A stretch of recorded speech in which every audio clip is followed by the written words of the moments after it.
ఇవాళ ఢిల్లీలో ఏపీ తెలంగాణ నీటి వివాదాలపై సమావేశం. సెంట్రల్ వాటర్ కమిషన్ చైర్మన్ ఆధ్వర్యంలో ప్రత్యేక కమిటీ భేటీ. సమావేశానికి హాజరు కానున్న ఏపీ తెలంగాణ అధికారులు.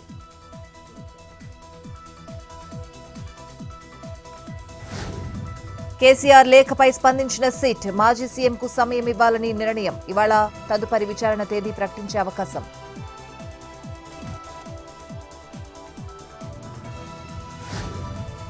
తెలంగాణలో మున్సిపల్ ఎన్నికల సందడి. నేటితో ముగియనున్న నామినేషన్ల గడువు. సాయంత్రంలోపు భారీగా పత్రాలు దాఖలయ్యే అవకాశం.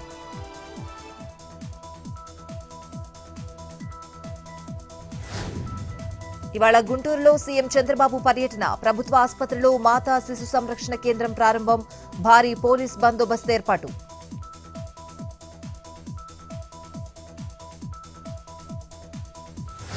విశాఖలో కొనసాగుతున్న డిప్యూటీ సీఎం పవన్ పర్యటన. నేడు అరకు ఉత్సవాలకు హాజరయ్యే అవకాశం. రేపు కాలుష్య నియంత్రణ మండలి అధికారులతో సమీక్ష.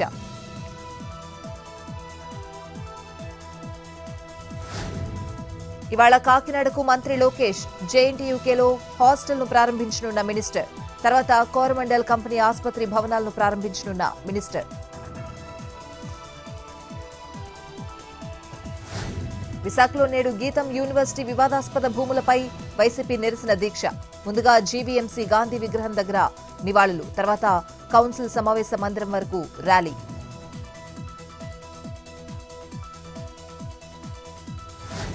తూర్పుగోదావరి జిల్లా కడియం సబ్ రిజిస్ట్రార్ కార్యాలయంలో ఏసీబీ తనిఖీలు. సబ్ రిజిస్ట్రార్ దగ్గర 79,000 అక్రమ నగదు పట్టుకున్న అధికారులు. గతంలో కాకినాడ, ప్రతిపాడు, అమలాపురం, పెద్దాపురంలో సబ్ రిజిస్ట్రార్గా పనిచేసిన లక్ష్మి.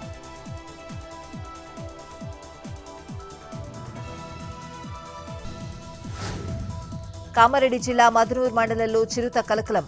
మేనూర్ శివార్లోని రైస్ మిల్ ప్రాంతంలో సంచారం. భయాందోళనలో స్థానికులు.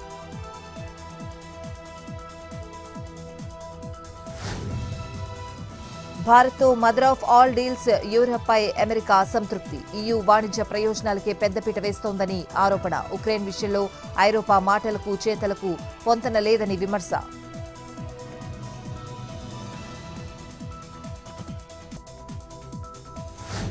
పరుగులు పెడుతున్న వెండి. వారం రోజులు 80,000 అప్. కిలో సిల్వర్ రేట్ 4,25,100 రూపాయలు.